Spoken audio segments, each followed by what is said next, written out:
Votre ciel en 2015. Vous constaterez, chers amis, que les dates limites des décans et signes se chevauchent. C'est à dessein. Suivant les années, les dites dates peuvent appartenir au décan ou au signe précédent ou suivant. Rigueur astronomique oblige. Mon conseil, si votre date de naissance est limitrophe, il vous est conseillé de lire les prévisions pour les deux décans concernés. Par ailleurs, chers amis, vous trouverez ce survol bien plus explicite en allant sur mon site www.etessier.com. Non seulement vous y découvrirez pour chaque décan les plages heureuses et aussi ce que nous appellerons les dates bémol de l'année à venir, mais vous pourrez commander également vos prévisions personnalisées, sans oublier une comparaison psycho-astrologique avec une personne de votre choix, c'est-à-dire astro-couple. Sur ce, je vous souhaite une année magnifique, constellée d'étoiles.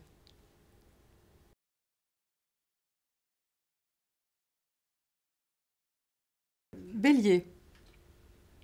Consolidation pour le premier décan, une passion ou une œuvre magistrale en vue pour le second, un été étincelant pour le dernier. Premier décan, les béliers du 21 au 31 mars. Réjouissez-vous, amis béliers, vous recevrez l'aspect consolidant de Saturne qui, depuis Noël 2014, s'apprête à stabiliser votre situation, notamment au cours de la mi-mars.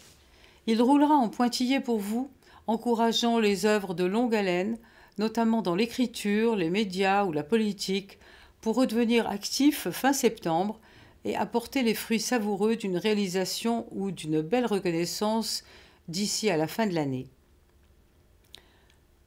Pour certains, cet influx stabilisateur sera synonyme de la naissance d'un enfant ou de l'acquisition de la maison de leurs rêves. Le début du signe jouira vers le 22 février d'une période extrêmement faste côté cœur. Une rencontre aux effets durables vous attend peut-être au coin de la rue. Second décan, c'est-à-dire les béliers du 31 mars au 10 avril. Au nez et à la barbe de Pluton, l'empêcheur de tourner en rond, l'influx de Jupiter, le grand bienfaiteur des anciens, allié à l'influx uranien, porteur de changements aussi drastiques qu'imprévus, va jouer le rôle de puissant antidote. En effet, les 6 premiers mois de l'année vous apportent, nés dans ce créneau, les précieuses retombées de l'automne 2014 sous la forme d'une œuvre entreprise alors ou d'une rencontre amoureuse marquante. En fait, le changement est dans l'air depuis le printemps 2014. Mais selon toute probabilité, il n'aura pas pu vous apparaître comme tel, freiné alors par Pluton. Et comme Jupiter n'était pas encore entré dans la danse, ce qui ne fut le cas que depuis la rentrée de 2014, les promesses uraniennes d'ouverture ne purent probablement pas être tenues. Il en va tout autrement maintenant, en 2015, où, avant la fin juin, Jupiter pourrait réaliser un vœu cher, en stimulant votre créativité, mais aussi vos amours et les relations avec votre progéniture. De fait, nombre d'entre vous en auront profité, façon de parler, pour s'assurer une descendance. Un bien précieux influx que celui de Jupiter en l'occurrence, qui, gageons-le, va orienter dans un sens positif la mutation plutonienne. Les moments les plus prometteurs en ce sens se situent en janvier, en mars et en mi-juin, où Mars, votre maître, sera de la partie pour doper la conjoncture ambiante, donc les opportunités. Bien sûr, le couple perturbateur Pluton-Uranus, ce dénominateur commun de toutes ces années de turbulence, continuera bien par moments de troubler votre sérénité d'esprit, suscitant des événements aussi abrupts qu'imprévus, qu'il vous appartiendra de gérer.